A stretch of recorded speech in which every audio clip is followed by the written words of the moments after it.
Viewer discretion is advised. You are listening to Wine and Crime, the podcast where two friends chug wine, chat true crime, and unleash their worst Minnesota accents. We sure do. I watched a recording of myself the other day talking. Never do that. Oh, well, considering what I do for a living, it's really weird how much I can't stand the sound of my own voice. That's so human. Everybody, no, I mean, I feel the same way. And like how insane my face looks while I'm talking.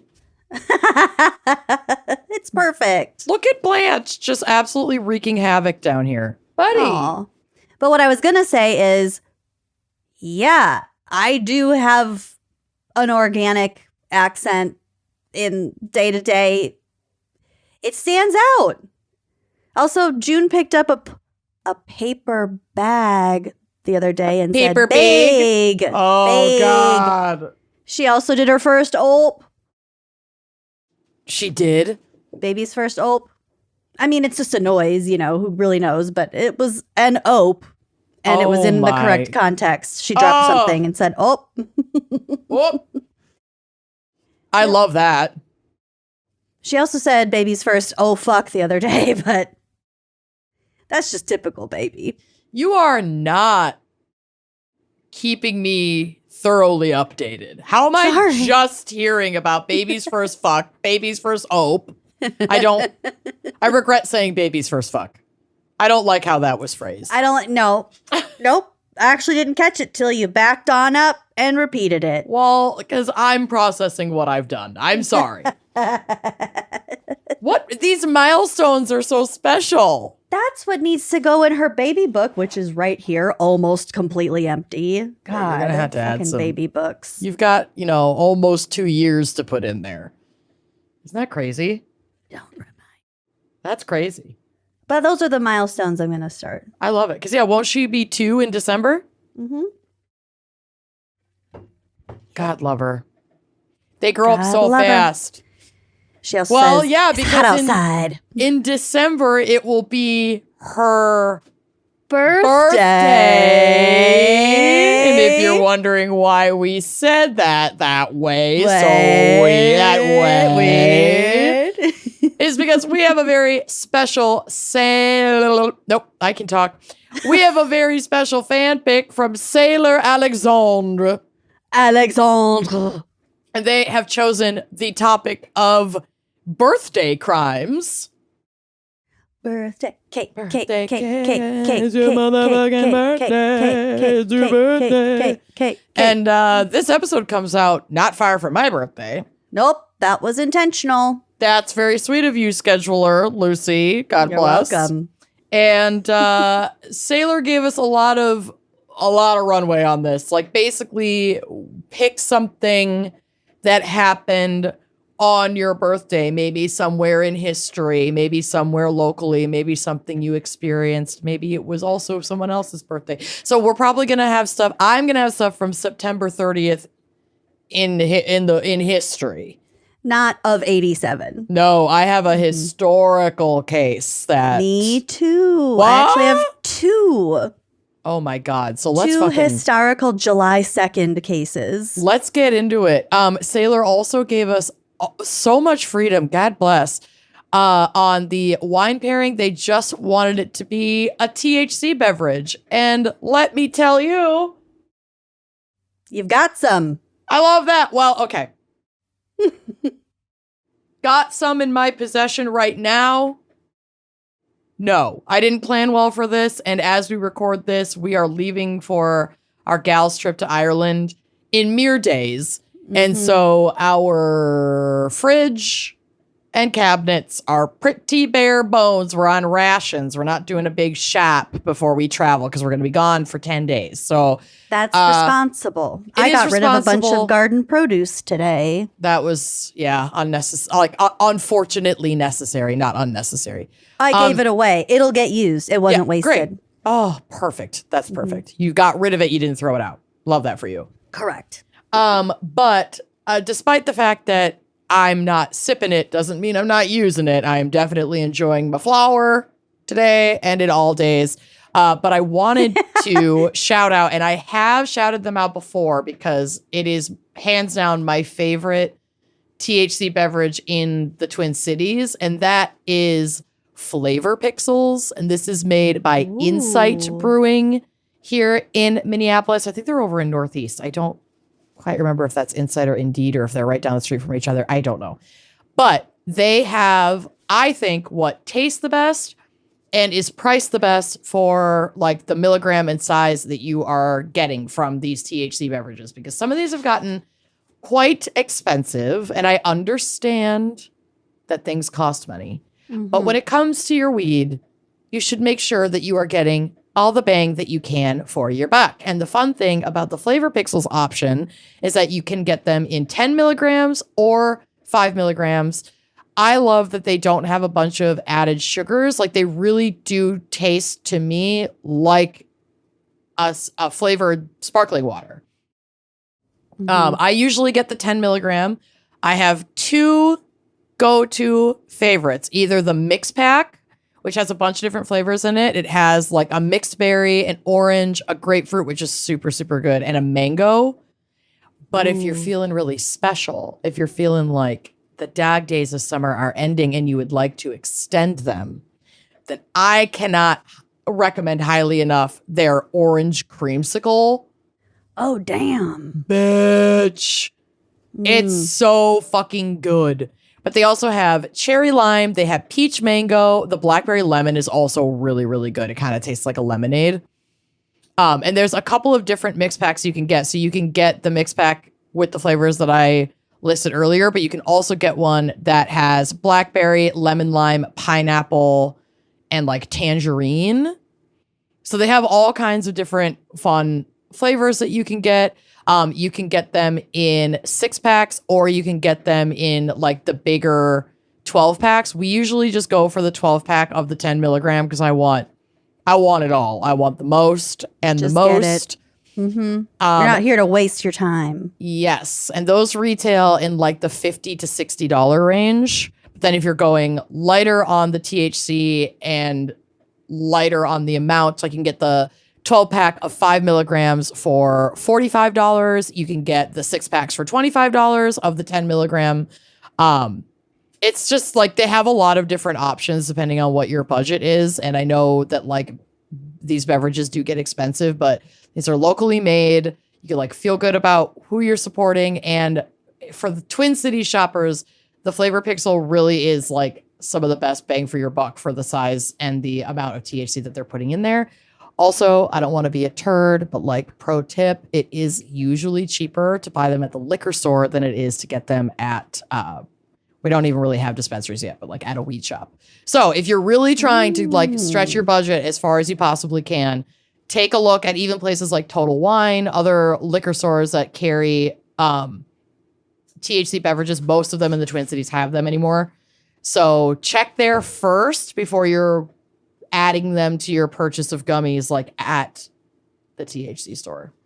Or if you've got the budget, then definitely give the money to your favorite store. I just know that a lot of us listening, myself included, are broke bitches, and we got to get our kicks at on a dime. You know, we at need Lund's. No, you think I can afford to shop at Lund's? What was I thinking of? Cub. Good. There it is.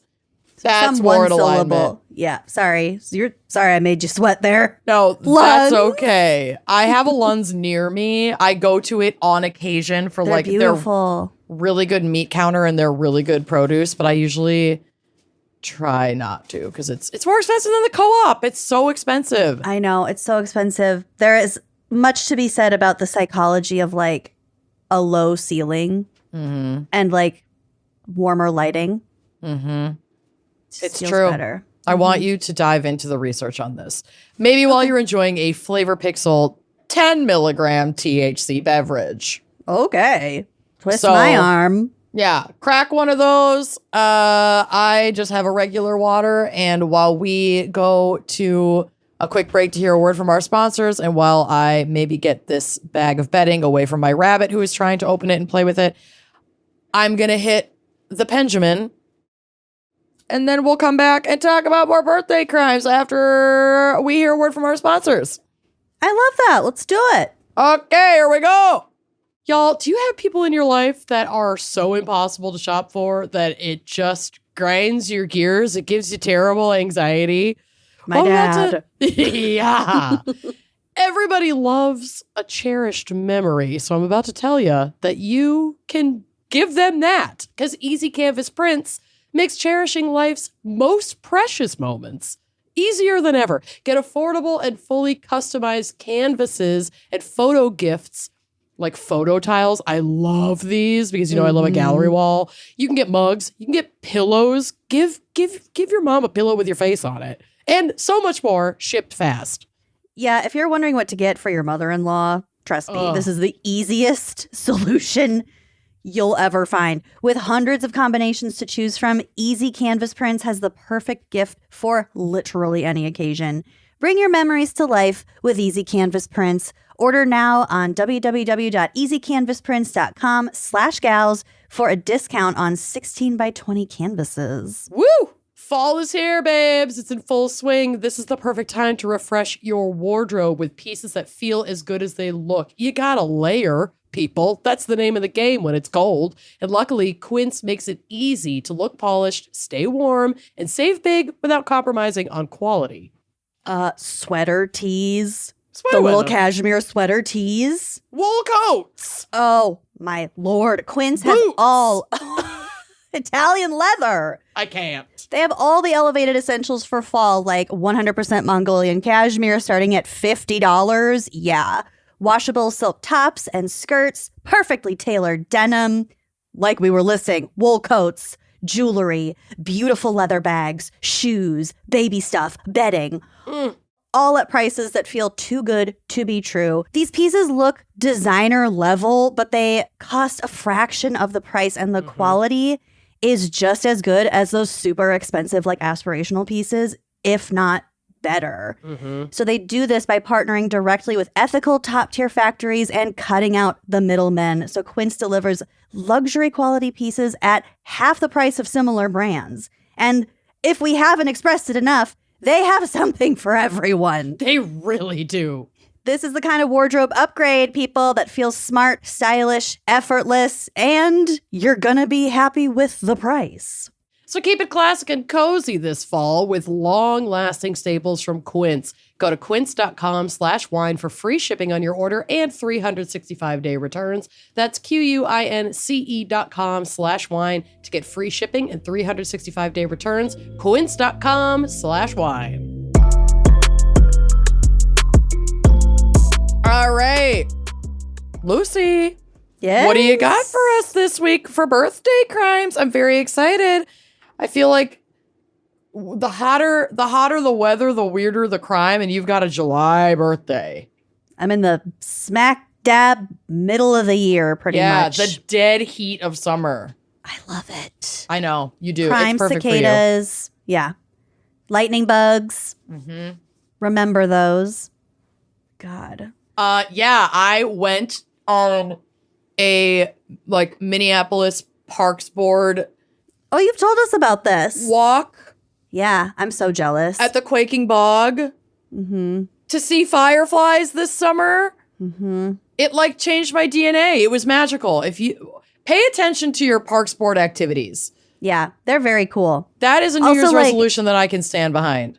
We have a local garden center called Ted Lair Garden and Design. I went there twice last weekend. Gorgina. They always have fun things going on. Subscribe Yes. to the e-newsletters. Read them. Crack them open. Crack them open. There's fun stuff to do. There's so many cool free community events through your local Parks Board. Do it. Yep. Sign up. That firefly shit was so fucking cool. It was so beautiful. And I learned so much. You really did. Ugh. They're crucial to the ecosystem. They really are. They have created leaps and bounds in medical discovery. And just So- science. July 2nd, my birthday. Well, a lot of glorious bad day. things have happened. Exactly. A lot of bad things have happened in history. So just Every statistically, day. a bunch of bad things have happened on the day of my birth, including that is the day, apparently, that Amelia Earhart disappeared. Bye, bitch. So I was going to kind of cover that, but then, like, what's there to say? Well, and we've already covered it. Yeah.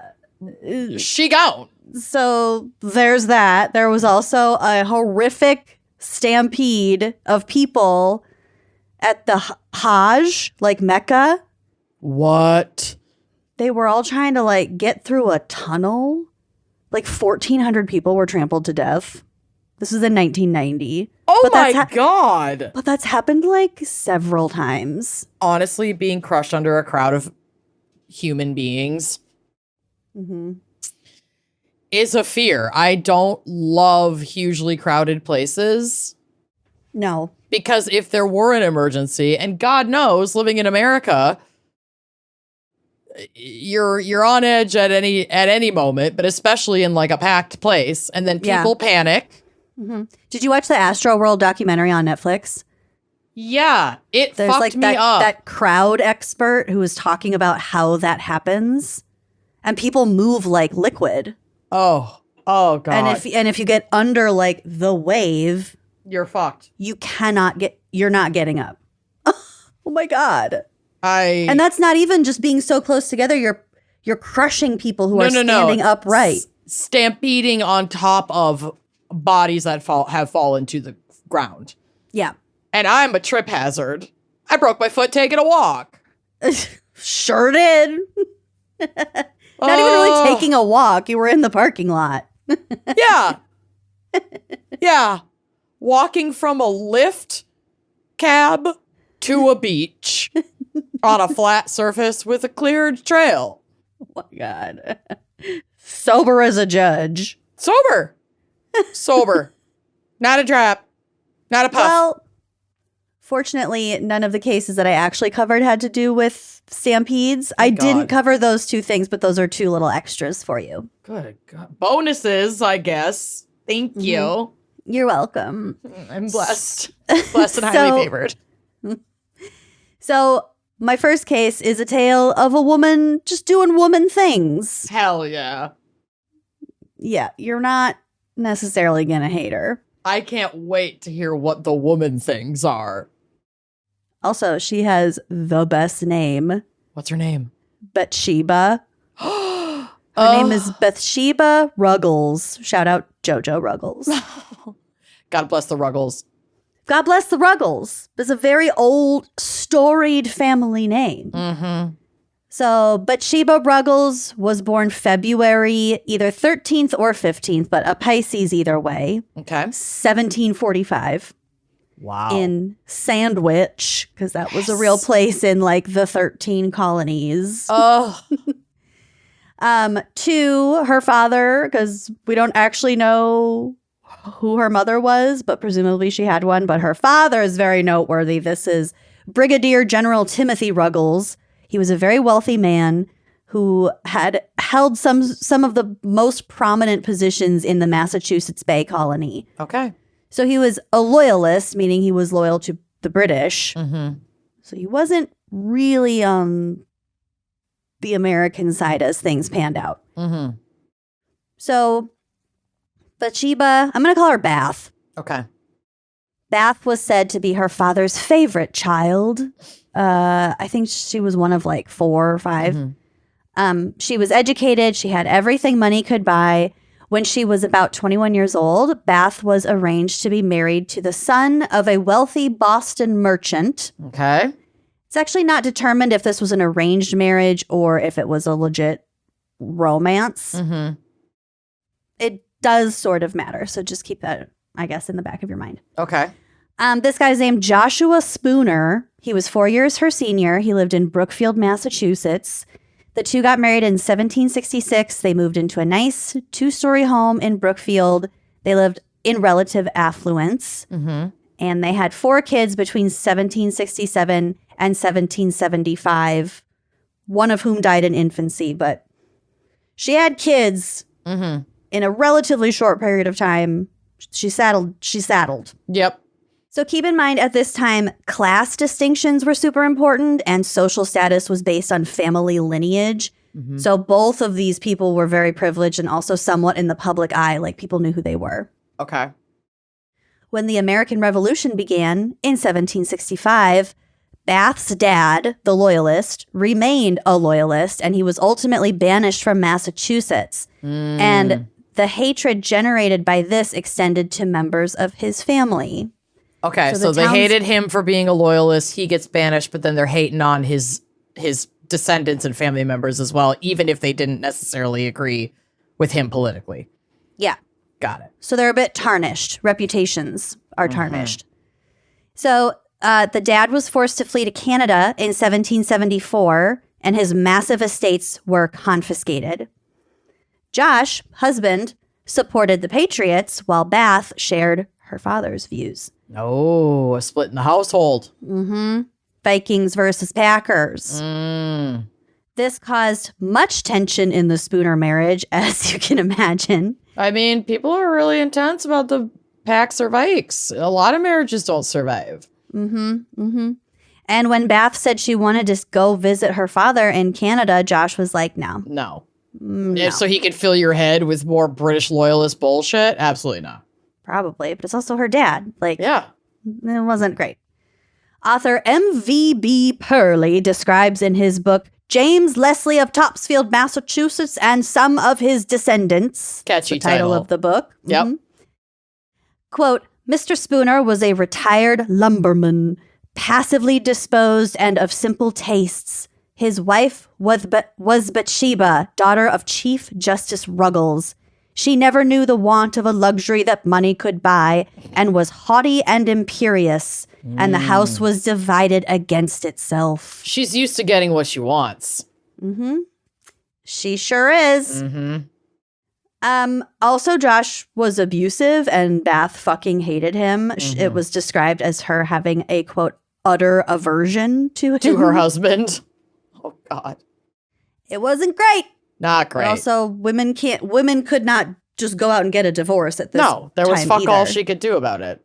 Fuck all she could. Well, there were a couple things she could try. Oh, my God. In the spring of 1777, 16-year-old Ezra Ross, who was a soldier in the Continental Army, he was literally a Continental soldier. Yeah. 16. 16 years old. He was fighting under General George Washington. He was walking home from Washington's winter camp in Morristown, New Jersey, when he fell ill with fever and somehow ended up at the Spooner home, and he was nursed back to health by 32-year-old Bathseba Spooner. Uh-oh. I don't like that we're focusing so much on the age gap here. Oh, no. She's literally twice his age. Oh, no. Girl, don't go for it. Don't do it. The two became close. Oh, no. As his strength returned, Ezra began accompanying Bath on rides in the countryside. Major Benjamin Russell, I don't know who that is in the context of this story, but who cares, would later recall, quote, seeing Ezra, Ross, and Mrs. Spooner riding on horseback together. The former was a fine-looking youth, and the beauty of the latter, who was a remarkable horsewoman, has not been exaggerated in the least by traditional accounts. All right. They were both hot. They were both hot. Okay. Good He's for them. 16 by modern laws, very much not cool. They were clearly cool with it. Civil War, it was consensual. And honestly, she needed an outlet, I think. Oh my God, no. We are not apologists for Bath being definitely twice not. the age of this little boy. Here we go. No. Ezra kept going back and forth from the army, stopping over at the Spooner house on his way to say hi and like hang out. He was also friends with Josh. So he was just like a friend of the family. In October 1777, he took a long staycation with the family, staying through Christmas and into the new year. So he was there for like 4 or 5 months. Yeah, he basically moved in. He traveled with Josh on business trips, as well as carrying on an illicit affair with Bath. And wouldn't you know it, she fell pregnant. She's so fertile. No. Oh, dear. Again from Pearlie's book. On Ezra's return from his second enlistment, gratitude prompted him to visit his benefactress. AKA his wife? No, this is Ezra. Who felt compelled to visit and say thank you, Mrs. Spooner, his benefactress. He was youthful and had a fine physique and stature far beyond his years. He was active, social, witty, and handsome.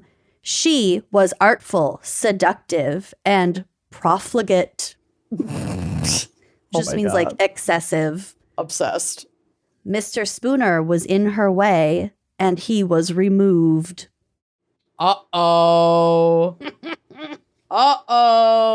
Mr. Spooner's Poor in the Mr. way. Spooner. Whatever. Mr. Spooner was also a dick, but let's just say everyone's a dick. Actually, well, everybody Ezra, it's the early colonies, but everybody kind of just sucks all around in this whole situation. Yeah, well, we'll get to it.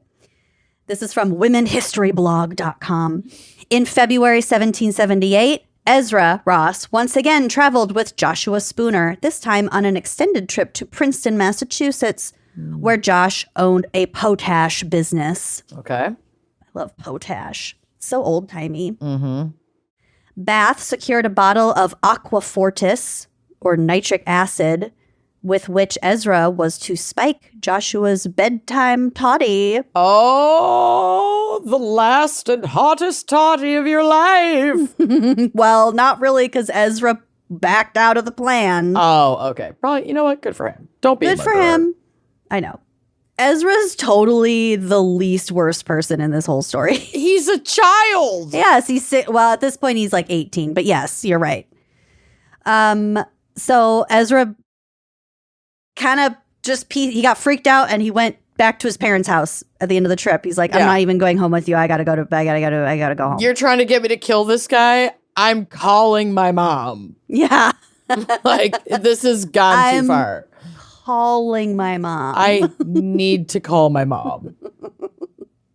That's me like 4 times a day. Yeah. Apparently, Bath did not have complete faith in young Ezra because while he was gone, before she knew that he pussed out on this project, she invited 2 guys named James Buchanan and William Brooks. Buchanan and Brooks, who are 2 British deserters from General Burgoyne's defeated army. Lots of B's with these boys, so the 2 B's. Buchanan and Brooks. Got it? Yeah, for sure. Okay, so they're British deserters. So they're kind of like scumbags who they shouldn't really be there in the first place. You know what I mean? So I don't know how she met him, but she did. So she invited them over to discuss ideas for killing her husband. Okay. Yeah, like, okay, I'm trying to get my 16-year-old boyfriend to do it, but like, he's such a baby. So I'm going to put together a backup plan. Would you guys, if he pusses out, will you guys if and when this falls through, because you guys just handle it? Counting on it to fall through. There's no way he's going to do this. She's not wasting time, honestly. She's planning ahead. She's being, given how we're not approving of the whole thing. Yeah. So despite being really obviously plied and convinced and bribed to kill someone. Yeah. The 2 B-boys definitely stayed at the house, hung out, continued to enjoy her hospitality and the practically unlimited food and drink that she offered them. They were at least engaging with the idea on a basic level because they were currently like sitting in the lap of luxury in her presence. Yeah. And her husband and her boyfriend were both out of town together for like a while. So she was just like, yeah, you can stay here. Then you'll owe me. What if those 2 were hooking up after eternity? They might. They're together. They're always together. They're besties. They share everything. Yeah. They're very close. Including their orgasms. They're roommates. Okay, so she asked the two soldiers to stay with her to see whether or not her husband would indeed return. Mm-hmm. After 10 or 11 days, they were there for so long. Oh my God. Finally, Josh We came home. have to go. They had nowhere else to go. Fair. They had abandoned their military unit. True. Where the fuck do they have to be? Right. This is a best case scenario for them. Yeah. You're totally right. They have nowhere to be. No. So Josh comes home and It's like, he's like, who the fuck are you guys? Who the fuck are these guys? Yeah. So he's like, hey, Beth, What? you got anything? What's going on? And she was like, don't worry about it. And he was like, okay, well, can you guys leave tomorrow morning? And they're like, yeah, we'll leave in the morning. About it. We'll leave in the morning. Mm-hmm. So they left, but before they left, Bath was like, don't go too far because remember, I still want to pay you $1,000 and I'll give you all of Josh's clothes if you just kill him. Oh my God, he has so many beautiful wool coats. Probably. From Quince. Yes. He has like under $200 full of Quince. starting at $120. Can't do better. Promo than code that. gals. But actually, I have a list of coats I want from Quince. Okay. For real. Okay, so they like stayed in town, but also as soon as they left, Bath wrote to Ezra to be like, get your ass back In here. gear. What you the did fuck? not solve the problem. What the fuck are you doing? Get off your mommy's teat. Yeah. Get back here and kill my husband, please. Holy shit. She's a fucking monster. She's in control of the sitch, though. I mean, she's Oh my God. short of killing him herself, which, well, just do that. Yeah. Okay, so on March 1st, 1778, the two B-boys came back to Bath's house, the Spooner house, where Ezra was already waiting. She had successfully demanded that he get back there. Mm-hmm. Bath served the three men some supper and some rum. Okay, so the three men being The her two B-boys and Ezra. and Ezra, her side piece. Yes. Her Okay. husband, Is gone Josh, again. was at the bar. Oh, okay. Smart. So he's getting drunk at the tavern down the street. Mm-hmm. She gives him food, They gets get him a little drunk. start plotting. When Josh returns home, Brooks knocks Josh to the floor and begins beating him to death. Okay, which one's Brooks? Is that Ezra Brooks? No, Brooks is one of the B-boys. One of the B-boys. Okay. Brooks and Buchanan. Buchanan. Okay. While this was happening, Ezra took out Josh's watch from his pocket and gave it to Buchanan, the other B-boy. Once Okay. Josh was dead, the three men, two B-boys and Ezra, carried him outside into the yard and dumped his body down the well. You know, this is kind of It's smart. one way to contaminate a well. First Yeah, of all. that's That was- gnarly. It's kind of smart on Bath and Ezra's part, though, to let the B-boys do their thing. Ezra's like, oh, cool, good job. Here's this great fancy watch. And then they can turn around and tell the authorities, like, oh my God, these fucking British, deserters broke into our house. They killed my husband. They robbed us. Mhm. And they fled. Mhm. It wasn't us. But now that he's gone, Ezra will comfort me. Ezra's here because he came to my aid. He heard the skirmish. He and my husband were so close. He's devastated. That may have been part of the plan, but that's definitely not how it panned out. Which is such a bummer because what a good idea, right? That tracks. Yeah. Duh. She should have listened to Wine and Crime podcast. That's where she fucked up. I know. Alas, it was the It was the 70s. 70s. It was the 70s. It was the 70s. Okay.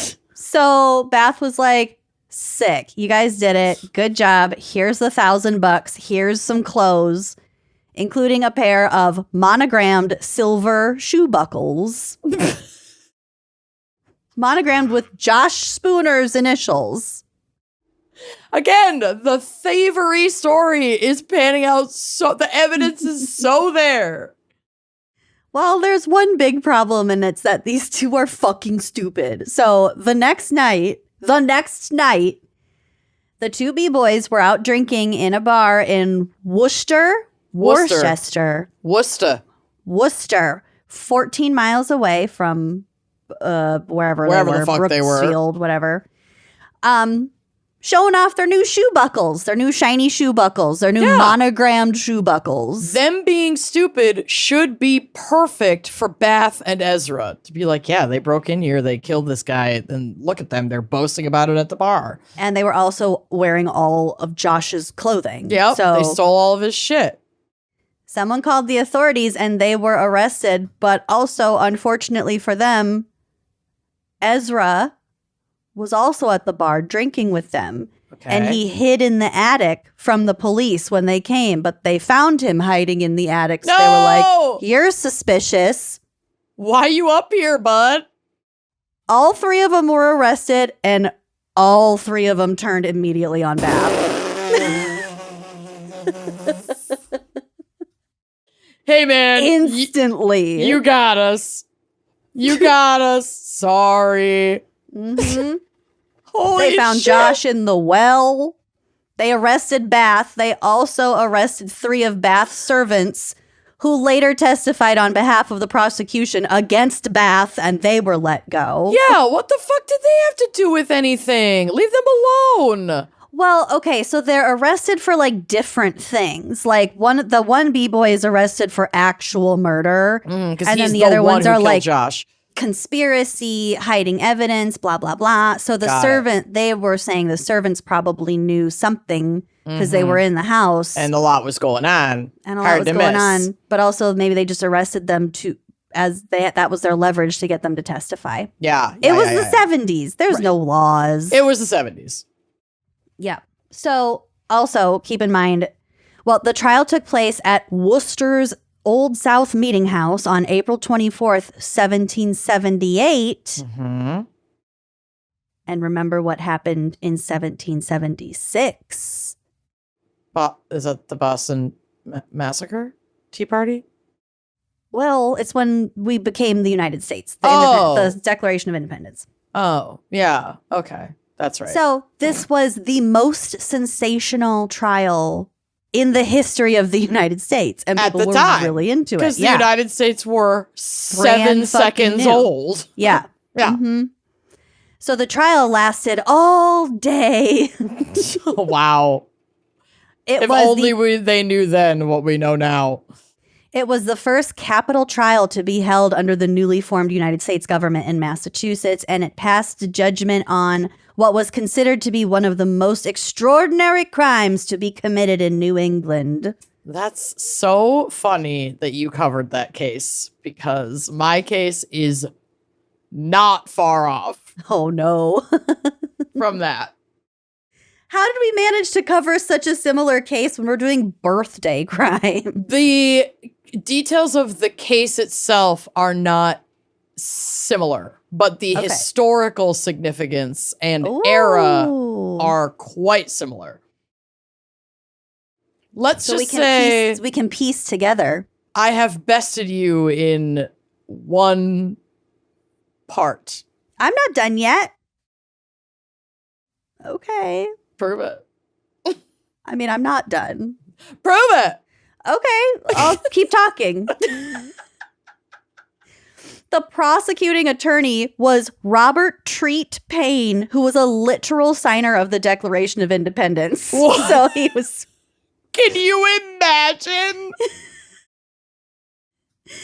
It's mind-blowing because, like, it didn't... I mean, of course, at the time, in the moment, it was a turning point moment. It had instant historical significance, like, to some degree. But obviously not the same as we experience it now. People just knew those guys. Yeah. Well, there were like 45 people in this country who were like part of this United States government. Right. You know? It's like, that's just, yeah, okay. Payne. It's a pretty small... Yeah. My boy Tom.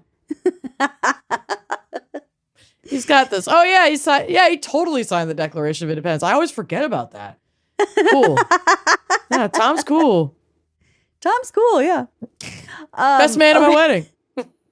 actually having like famous attorneys in these trials, because there's a trial in my next case too, obviously crimes. Mm-hmm. But there's a famous attorney in that one too. I just realized that. Okay. Oh my God. Yes. So the trial was also the first in American jurisprudence in which a plea of insanity was made. No way. Yeah. So Bath, her lawyer claimed, was clearly mad. Well, yeah, she's a woman. She's hysterical. He said she had a disordered mind. Her actions were irrational, that the plan was poorly conceived with no plans for the perpetrators to escape. She's clearly insane. This was so poorly done. You know what, though? Kind of fair argument. Yeah. There's no way she was thinking clearly. No. This was She's a woman. So bad. She's a woman. She's a woman Man. and she's hormonal because she's pregnant with So the little boy's baby. all 4 of them were found guilty and sentenced to death by hanging. So that the date was set for June 4th, 1778. But Bath was like, but wait, I'm pregnant. Oh, shit. She actually said she was 5 months pregnant. Oh, 12 so they could have been able to like see. She'd be these little malnourished colonists would be bumping by 5 months. 12 women and 2 male midwives, I hate the combination of those 2 words, testified that she was not pregnant. No way. But someone else was like, she's totally pregnant, you guys. So just look at her. So they were like, okay, we'll compromise. We're still going to hang you, but we'll push it back to July 2nd. Let you have the baby. Oh my God. Not let you have the baby. It was just a month later. Oh, we'll just push to see it if back she by a month, shows. and we'll give you a ride to the gallows. So they were going to hang let- her regardless, even if she was like very obviously pregnant. Yeah. Damn, that is fucked up. But we'll give you a ride. You don't have to walk there. The regular part of the punishment is having to walk to the walk gallows. of shame. But they're like, we'll get you an Uber. It's fine. Oh my God, I'm gonna. It was a puke. carriage, but still. We'll get you a lift carriage. So she actually like takes all this in stride. Like she's not really sweating it too, apparently. So she's like, fucking fine. But after I'm dead, do an autopsy on me so you can see that I am pregnant. Yeah, you fucking loser assholes. So 4 people were hanged on July 2nd, 1778, before a crowd of 5,000 spectators. Oh, yeah. Because again, it was a very famous case. And what else was there to do? Exactly. In Worcester's Washington Square, Bath, Ezra, and the 2 B-boys. She was 33 years old. So I guess Ezra was 17. 6 were hanged. Her baby. Well, that would make it 5, but yeah. Oh, 5 were hanged. Newspapers described the case as the most extraordinary crime ever perpetrated in New England.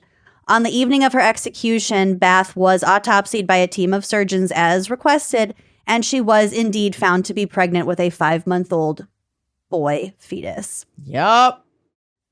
Historians have questioned the motivation and validity of the opinions of the panel who examined her for pregnancy. Because remember all that backstory about her loyalist dad? Yep. How everyone kind of hated People her are anyway. like, yeah, let's get rid of her. No, she wasn't pregnant.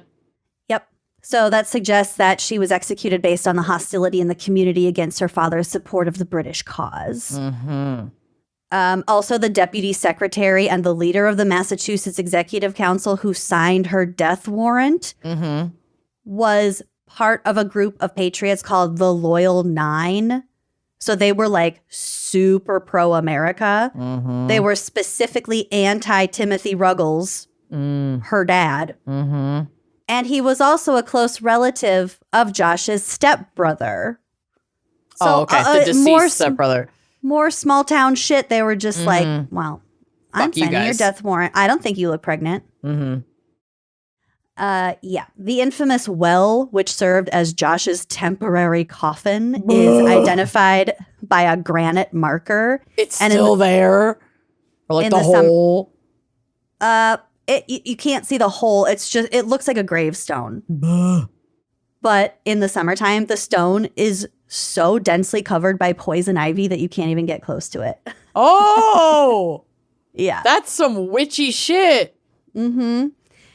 And this really doesn't have much. I mean, okay. Shortly after the executions on July 5th, I just added this in here because it's so just diabolical.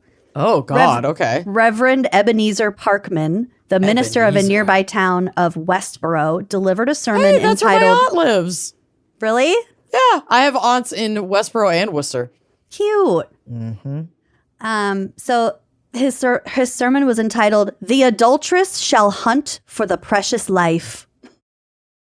So he basically took his sermon from like tabloids and just like sensationalized the already sensational news and made it into his sermon. So I'm going to read a little quote for you. Oh my God. "So keep thee from the evil woman, from the flattery of the tongue of a strange woman.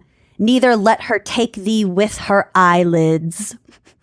There are 1,000 dangers that poor young wretches are in by reason of the snares and traps which are everywhere laid, particularly the poor beardless youth not quite 18. Yeah. So he's like, hey, boys, keep it in your pants. Don't trust women. They're all evil. You know what? Fair. Woman stuff. Women's stuff will kill you. So yeah, she was just a woman doing woman stuff. Unbelievable. So I have another story. Okay.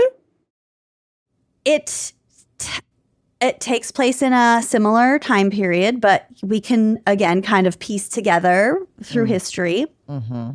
From the 16th to the 19th centuries, an estimated 12 million Africans were forcibly shipped across the Atlantic Ocean to the New World in the transatlantic slave trade. Mm-hmm. Of those, at least 1.5 million are believed to have perished before even reaching shore, done in by the horrid conditions on board the ships. Mm-hmm.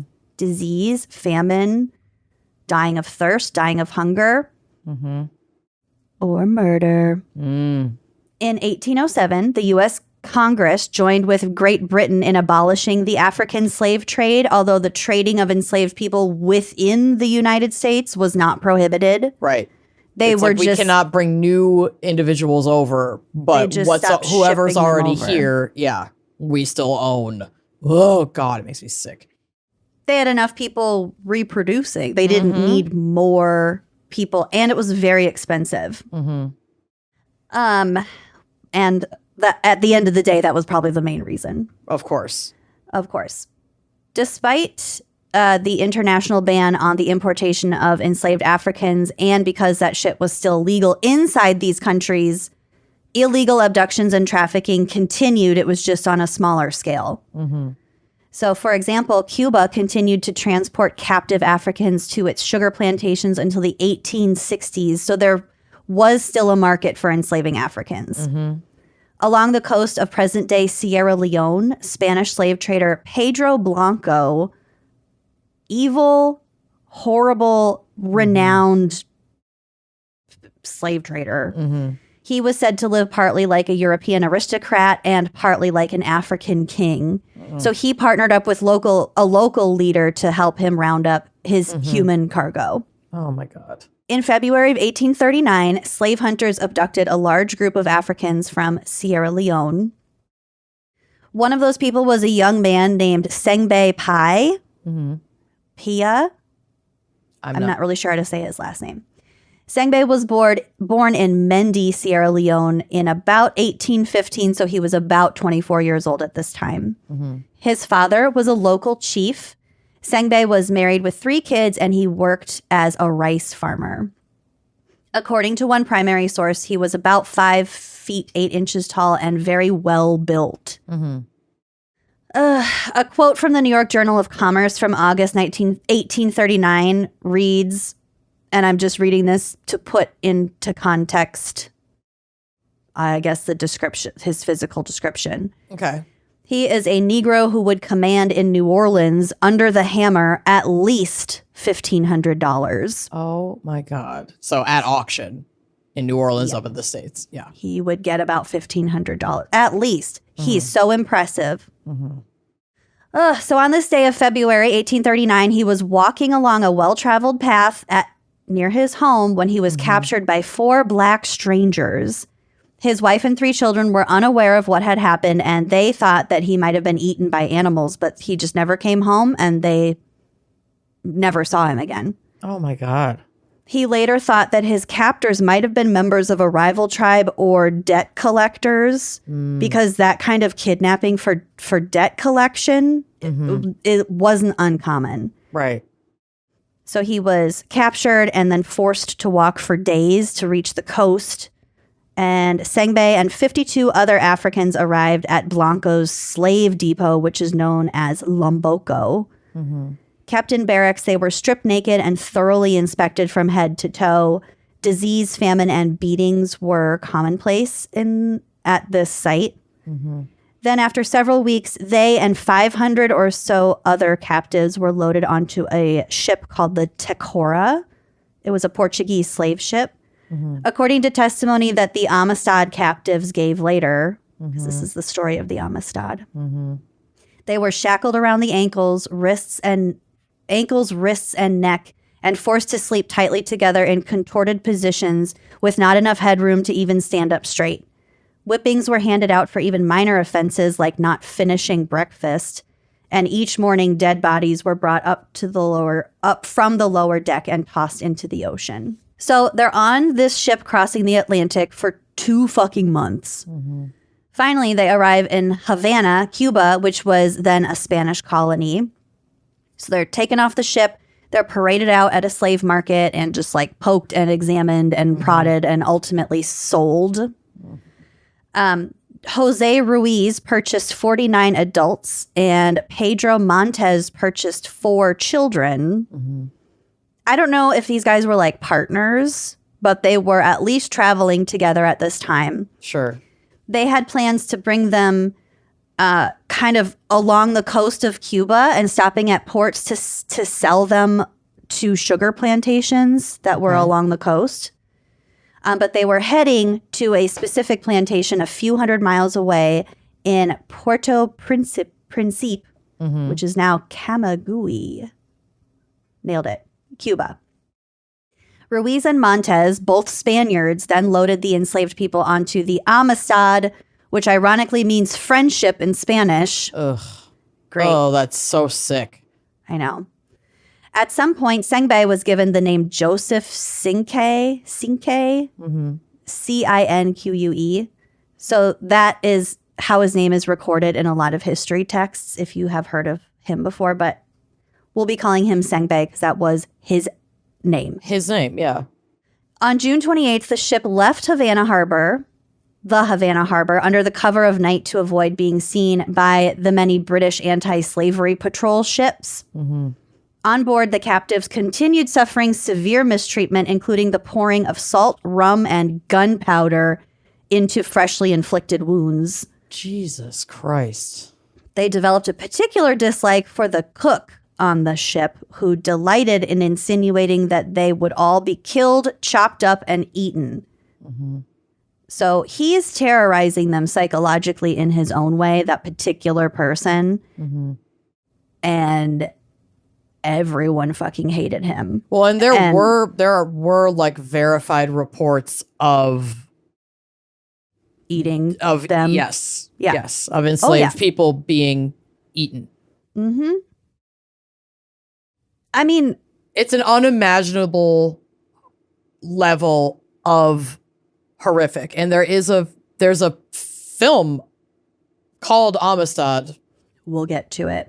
It's a 1997 blockbuster by Steven Spielberg. It'll ruin your day. And it should, because it's like, it's one of the few pieces of media that accurately portrays what the transatlantic slave trade was, you know, and it will make you, if it doesn't, if it doesn't move you severe enough. No, it was a Hollywood film. It's not. No, yeah, that's what I'm saying. It's the most accurate piece of media, and it still couldn't possibly show every ounce of the horror that we did inflict on these people. But like, if you're not like throwing up or at least sobbing in agony watching it, I like don't know. I don't know where your humanity has gone. It's one of the worst things you could ever imagine. Yeah. Yes. And a very important story about these specific events. So they fucking hate the chef. And despite being from at least 9 different ethnic groups, because nothing unites a diverse group like a mutual hatred for someone, the Africans agreed one night to band together in revolt. And I am calling them the Africans because all we really know for sure is that they were all from Africa. Yeah, and they were from different parts, different tribes, different villages. There aren't great records of their names and exactly where they came from, and that was also intentional, so they could never reunite with their families. So yeah, well, they are people from Africa.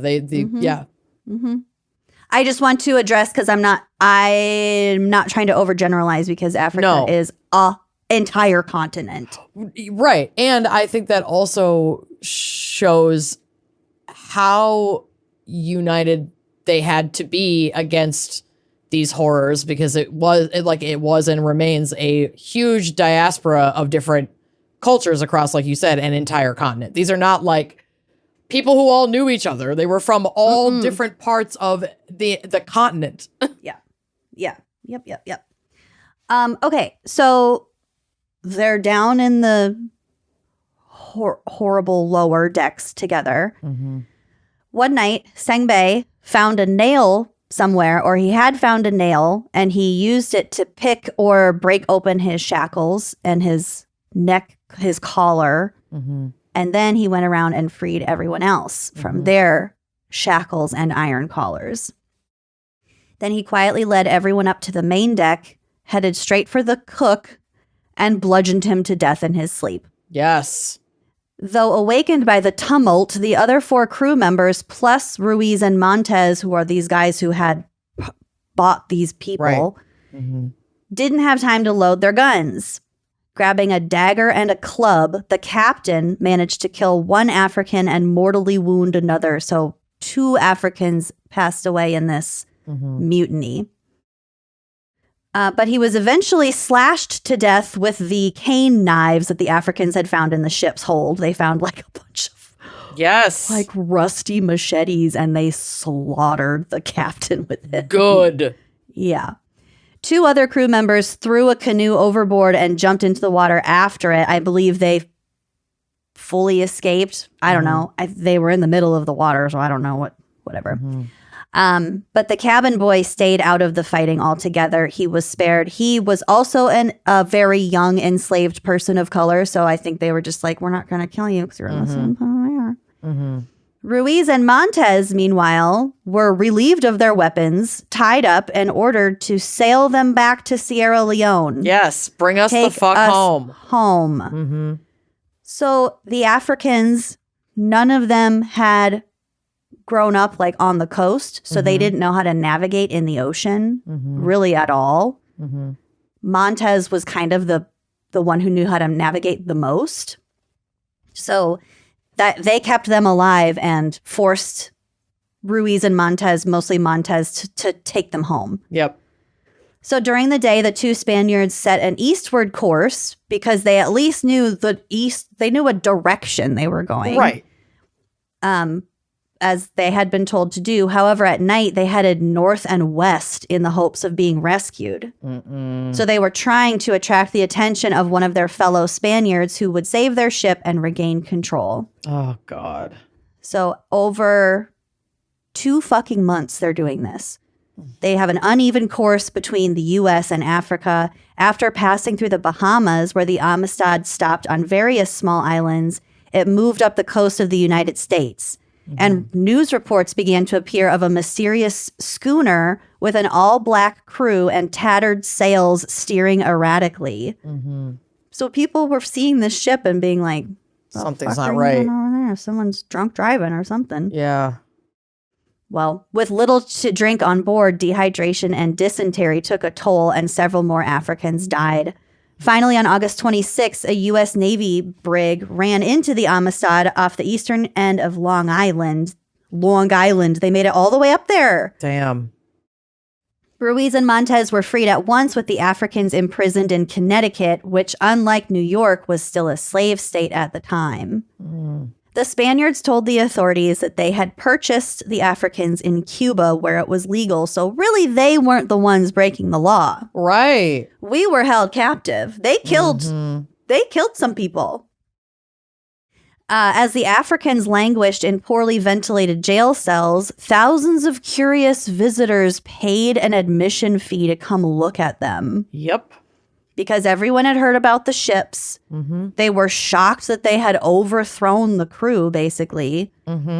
Media coverage was extensive, and by early September, a New York City theater was already putting on a play entitled The Long, Low Black Schooner. Oh, my God.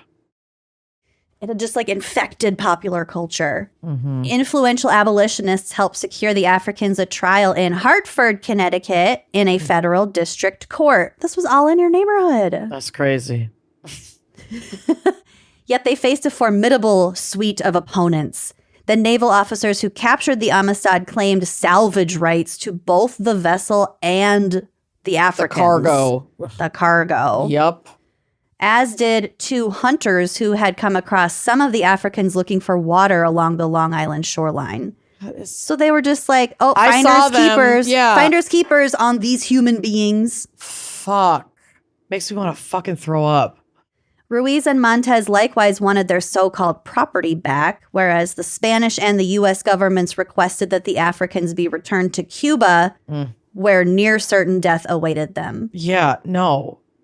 Believing that the court would take his side, the president at the time, Martin Van Buren, sent a Navy ship to pick up the Africans to transport them away before the abolitionists could file an appeal. So he's like, they're obviously going to be found guilty, so I want to get them the fuck out of here so they can't have another trial. But they're going to be found guilty, so I'm not jumping the gun at all. Yeah. Except he super was. The Hartford court ruled in January 1840 that the Africans had been illegally brought to Cuba in the first place and that they therefore were not enslaved people. They had been abducted because we're not doing the fucking transcontinental thing anymore, transatlantic thing. So the Van Buren administration immediately appealed to a circuit court and then to the Supreme Court. So he's like, cancel the ship. We're filing the appeal. Yeah, they can't leave. And during that trial, the Africans were represented by John Quincy Adams. Oh, Jesus.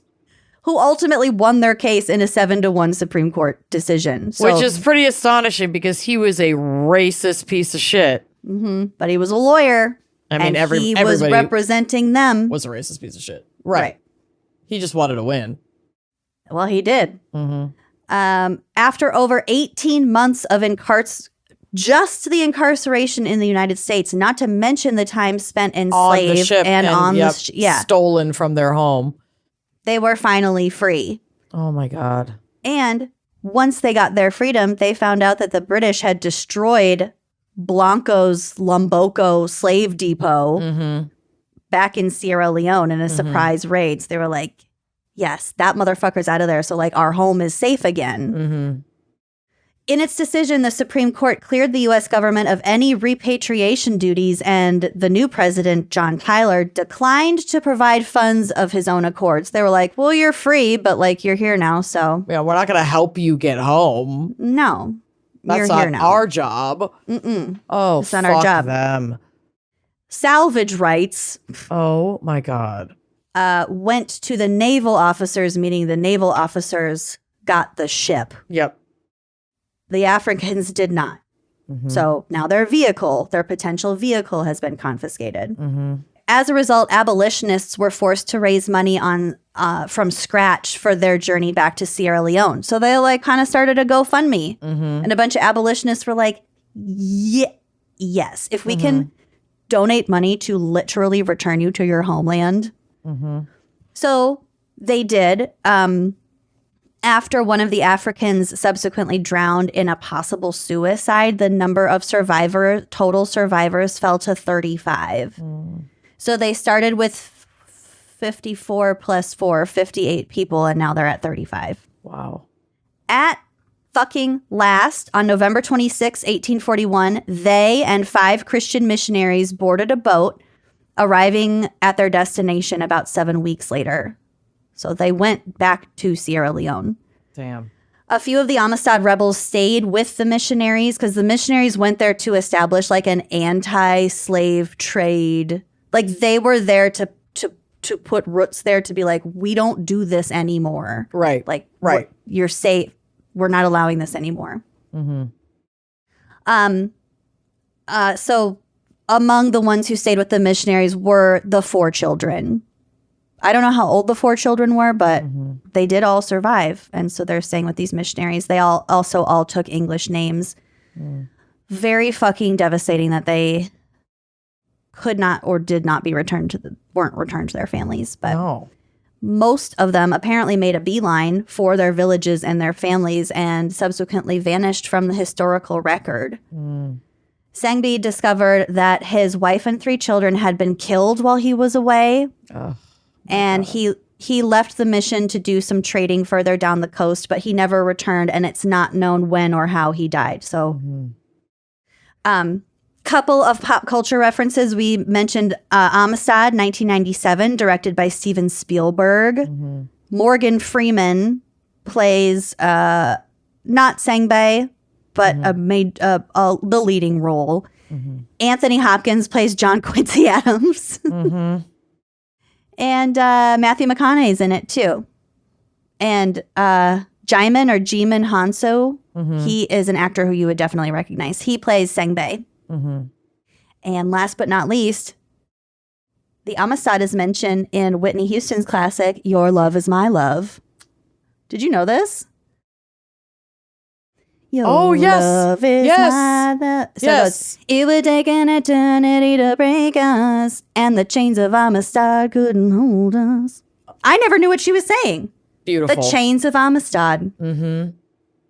Wow. So yeah, that mutiny started on my birthday, July 2nd. I don't even remember if I mentioned that. You didn't, and I was waiting for it, but you got there. Sorry. On the morning of July 2nd, he found the nail and picked the shackles. Incredible. There we go. Wow. So those are my 2 birthday crimes. Unbelievable. What a... Okay. Yep. Let's take... Wow. Great job. It's the happiest ending for most of them that you could kind of get. I mean... After... They were heroes, and it was a turning point in global history. Sengbe.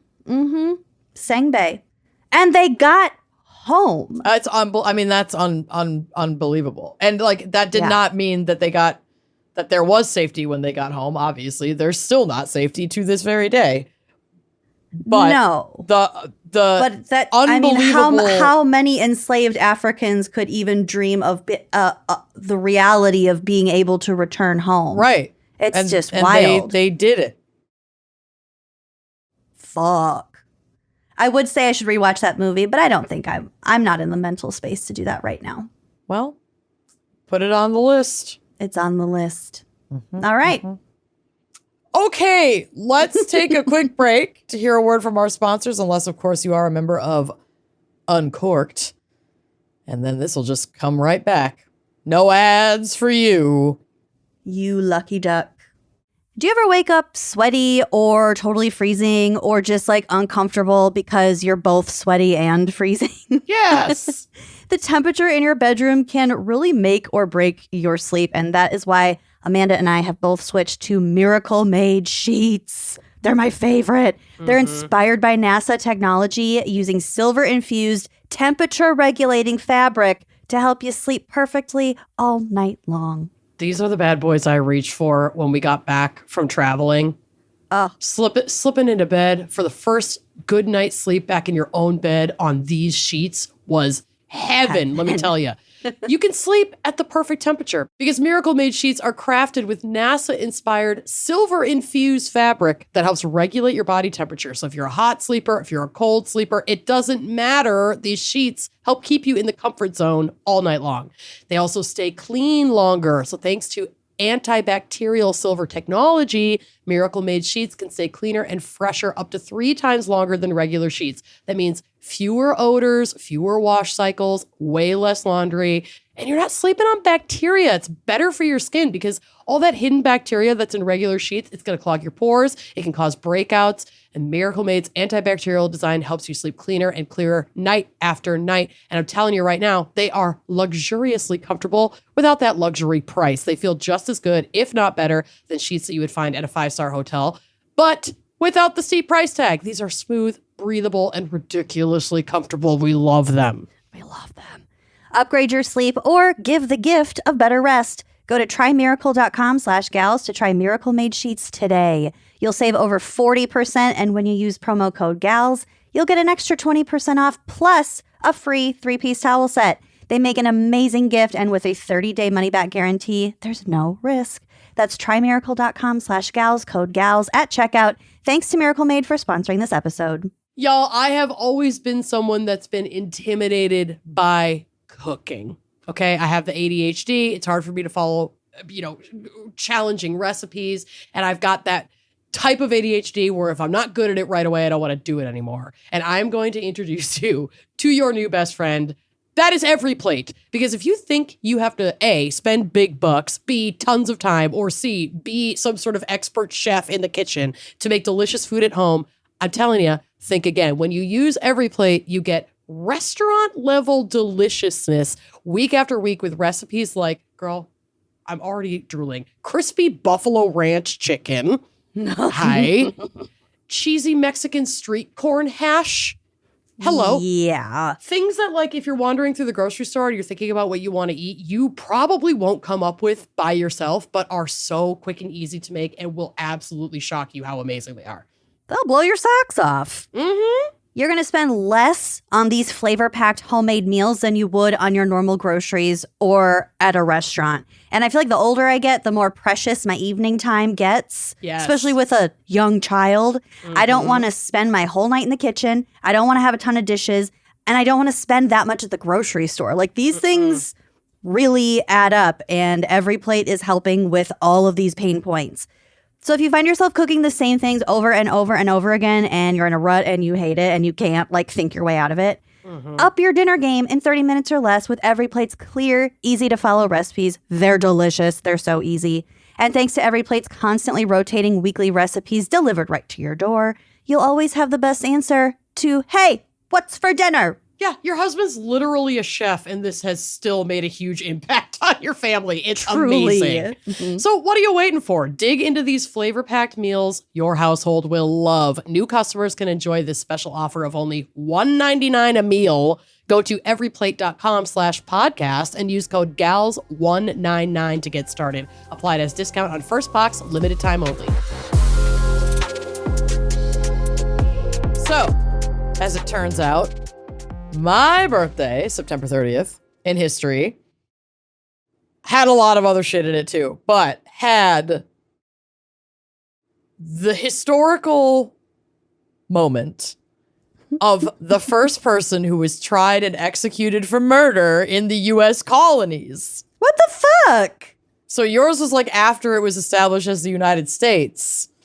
Oh my Mine was God. like within just the first few years of being there. Cool. Weird. We're going to dive into the story of John Billington. Ooh. Warning, everyone in this story is named John. I mentioned it multiple times. Hear that, John, our editor? Oh, no. I want you to, like, if we were drinking today, it would be like, take a shot every time someone new is also named John. Oh, my God.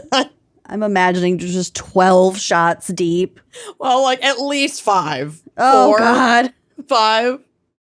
Waking up with a headache. Got it. So, the year 1620.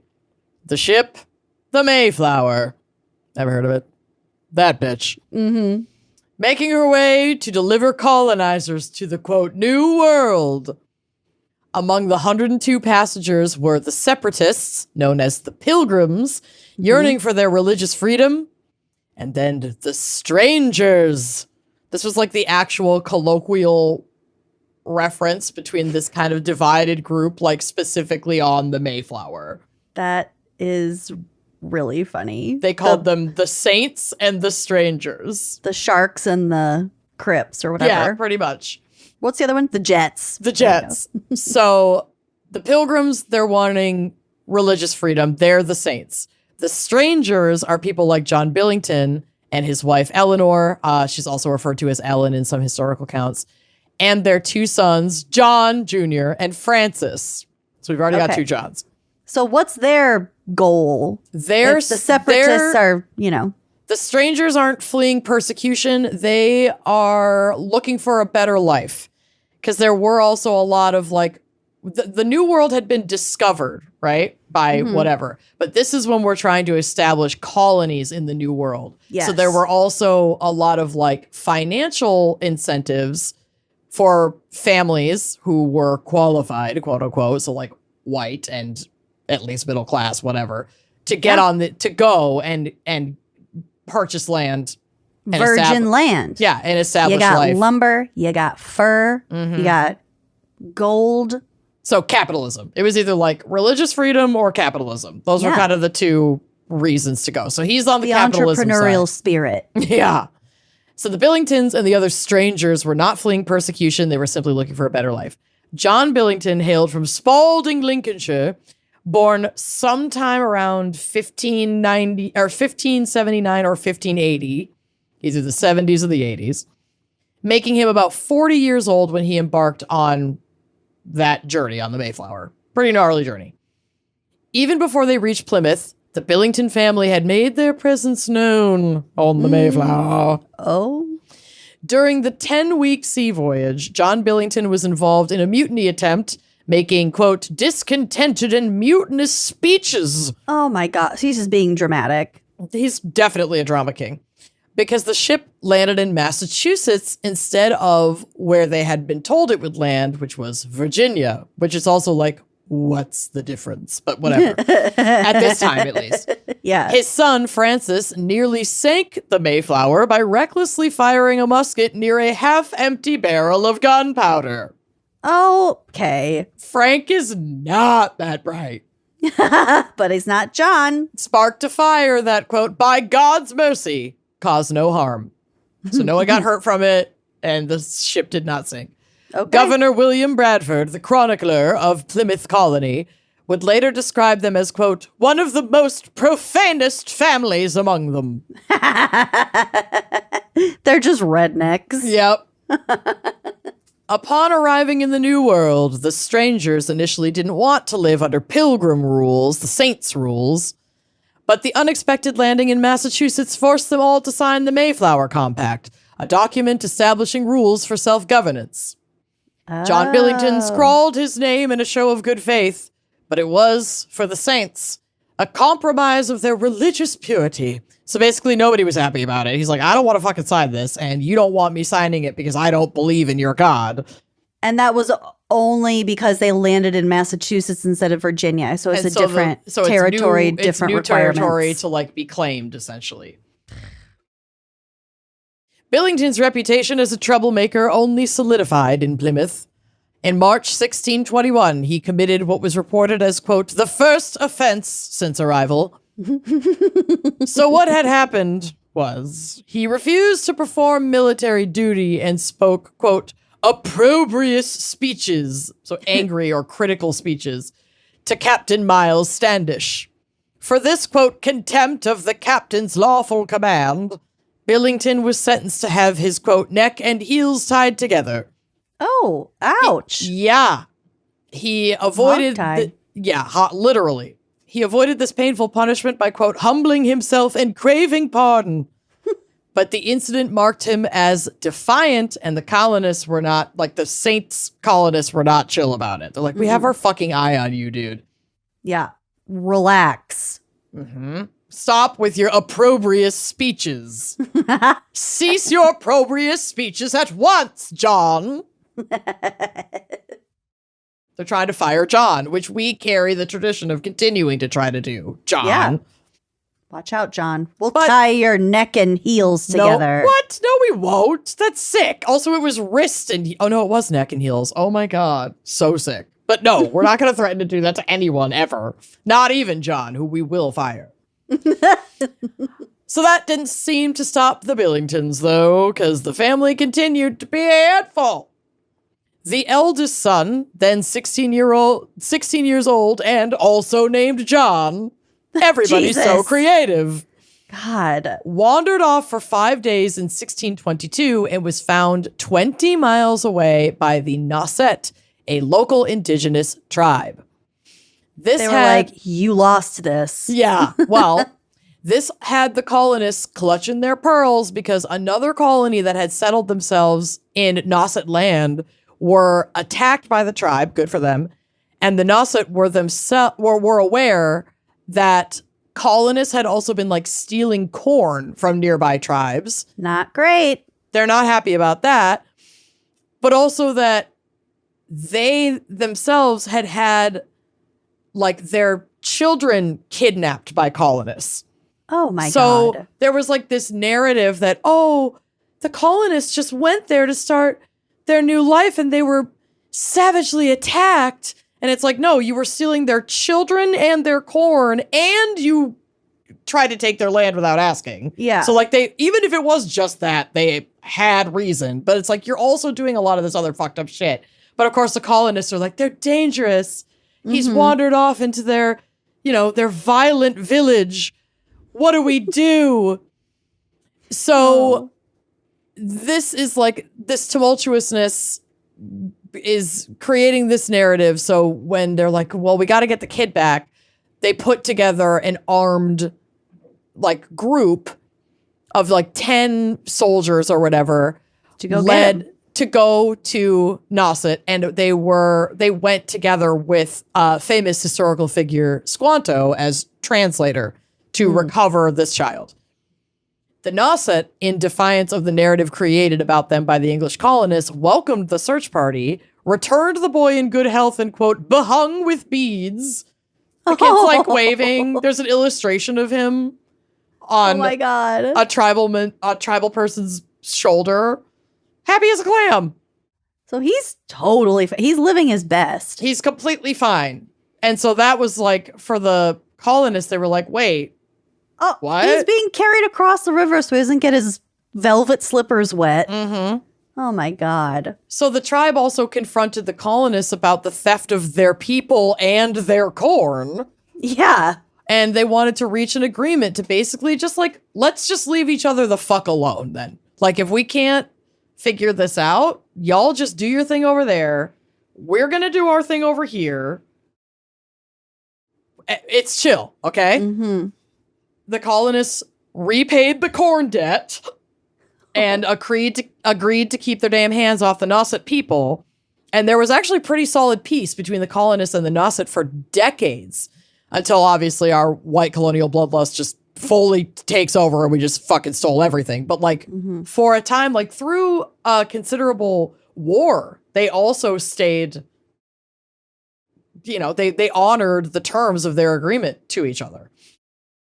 So that was pretty crazy that like all of that was basically because this kid, Billington's kid, wandered off. And now there's like a whole treaty that lasted for quite some time. Mm-hmm. So that was crazy. John Billington's wife, Eleanor, was considered a little troublemaker too. She at one point had been confined to the stocks and whipped for slandering a Plymouth man, which good for her. Oh, they are all troublemakers. Mm-hmm. I love them. And their granddaughter, years later, I guess, would face punishment for fornication. Good for her.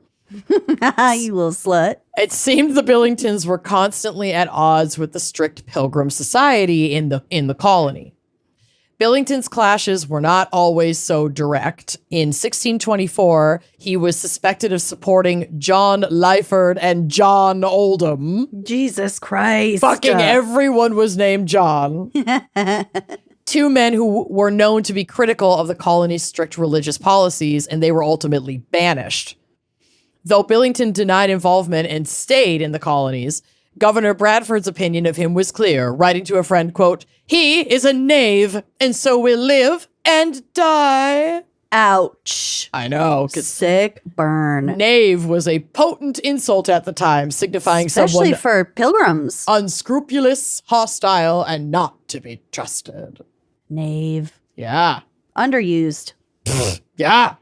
As the colony grew, Billington's allies dwindled, and the arrival of more saints to the colonies, so the religious pilgrims, isolated him further. The death of his son, John Jr., at least we're finally down a John, between 1627 and 1630, added to his growing weariness. He's isolated. His son is dead. Things a aren't good going time. great. Yeah. Then came the crime that would seal his place in history. In September of 1630, John Billington reportedly got into a, quote, former quarrel or old argument. So it was like this had been ongoing with maybe another family for a Bad while. blood. So he got into this argument with another colonist named John Newcomen. Oh, Jesus. So we're back up a John. Yep. Okay. Accounts suggest that Billington waylaid Newcomen on his field and shot him with a gun, whereof he died. Oh. So he shot this guy. Kid, Damn. actually. Newcomen became the first English settler killed by another settler in Plymouth Colony. The exact motive remains unclear, with some sources questioning that old argument, given Newcomen was described as a newcomer. He was a newer person in the colonies, and he seemed to be more aligned with the Plymouth pilgrim saint way of life. Yeah. The Is at goody least- two shoes. Is at least the narrative that the Plymouth colonists are sticking to. Okay. Billington was nearly 50 and Newcomen was only 17. Oh, he was a child. Yeah, he was a kid. Oh, that sucks. Yep. Probably just like a kid working in the field who his father is the one that if they had beef, they were probably the ones who had beef. This was just like, what is it? Generationally passed down beef. He just inherited it from his parents. A family feud. Yep. So a grand jury was quickly convened and Billington was charged with murder. He received a full trial under English law, tried by a petty jury of Plymouth magistrates, including Governor Bradford. Despite what some sources suggest was a lack of recorded defense arguments, the jury found him guilty of, quote, willful murder by plain and notorious evidence. So what that means is that he probably didn't get a fair trial. There was not a whole lot of evidence to convict him. Okay. And that is documented. So, like, because there's like this says, there's a lack of recorded defense arguments. Like, his defense was nothing. Like, he was not provided a defense whatsoever. That's documented. But the jury was like, no, we did it. We found him guilty of willful murder by plain and notorious evidence. There was plenty of evidence. It's obvious.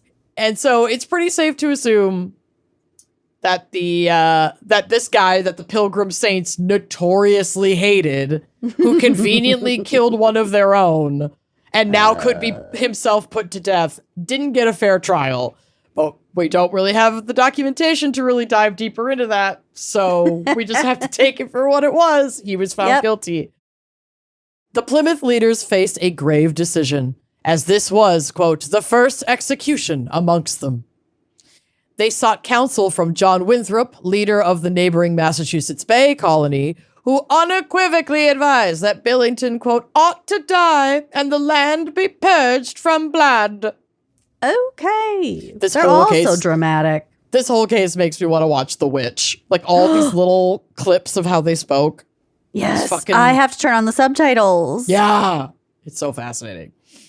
And so, on September 30th, 1630, John Billington was hanged. Oh. And it should be noted that the method of the day was slow strangulation. It's not the quick neck-breaking drop from a great height. They just kind of hoist him up. Yeah, that would become the standard much later. It was really just a lift and weight situation. Oh, no. It was, as Governor Bradford noted, quote, a matter of great sadness unto them. John Billington's legacy is a complex one. While some sources describe him as, quote, contentious, unmanageable, and undesirable, his descendants and some historians view him differently. They argue he was a, quote unquote, stranger, excluded from pilgrim affairs, and that his actions might have been motivated by his status in the colony, perhaps even making him a victim of the very religious persecution that the saints claimed to be leaving behind. It's like he came over here to start a new life. And again, I don't even agree with that at its most basic principle, but that's what happened. Yep. And he came over under the pretense that y'all, the pilgrims, were trying to escape religious persecution, but then you're just trying to force we were all cool. Yeah, you're just trying to force me to comply with your way of life, and I don't believe in what you believe in. Yeah. Yeah. So, it's a fair argument. Very hypocritical. What kind of figure John Billington ends up being in, the annals of history, as they say. But it's a fair argument. Annals. The annals. His descendants suggest that he, quote, stoutly supported individual independence and freedom of speech, raising the voice of opposition when he disagreed with the rule of government. And hey, that's supposed to be one of the most, American things we can do. You're supposed to be a pill when it's not Give right. him heck. Give him heck. The historian... Give him heck. Give him heck. The historian Thomas Morton himself, who is like pro Billington, himself is no friend of the Pilgrims. He offered a contrasting epitaph noting that Billington was, quote, loved by many, and that would be quite a departure from what the Saints' history portrays about this guy. So while he holds the unfortunate title of the first English colonist executed for murder in Plymouth Colony, his story also highlights like turbulent dynamics between the religiously devout Pilgrims and the more secular strangers in the earlier days of American settlement, and also sheds light on how even these like smaller preliminary colonies had different relationships with indigenous peoples that were already living there, pretty rooted in how colonists agreed to treat them. Yeah. Like if they could agree to leave themselves the fuck alone, they could be chill. Yeah. So it's like such an interesting little piece of history it's a behind the scenes. That's a behind the scenes look at so many different dynamics that would have been going on then. And today, John Billington's descendants are numerous because he had several children that survived and went on to start families. So it's estimated that there are potentially 1 million Americans with at least familial, if not directly genetic, ties to John Billington. Oh my God. And there's a whole website called famouskin.com that like you can put in famous historical figures famous historical figures and then see if there are like modern day famous people that are connected to them. Cool. So allegedly, I don't know how accurate this is, but I thought this was super fun. Some famous people connected to John Billington include Taylor Swift, Charlie Day, Vanessa Hudgens, Gina Davis, yes, Dana Carvey, and Aaron Paul. Wow. I know. There was one other website that said Richard Gere was loosely related, and at least one American president. I don't remember which one from a while ago. Which that's like duh. I mean, he was an early call. He was like a second round colonist. Of course, you're going to be related to an early American president. But yeah, isn't that such a wild one? Yeah. Yeah. I should look up Ruggles, the Ruggles guy. Yeah. See if he's got famous kin. JoJo would be listed. Famouskin.com. Famous kin. There's only one way to find out. Our most trusted source, famouskin.com. After TVtropes.com. This episode brought to you by famouskin.com. Just kidding. It was actually brought to us by Sailor Alexandre. Yes, thank you, Sailor. This was very fun. We It's love also and been appreciate suggested you. a couple times before, so we were waiting for it for a fanfic. Yeah, thank you. And thank you, Lucy, for scheduling it as such a sweet release gift right around my very day of birth.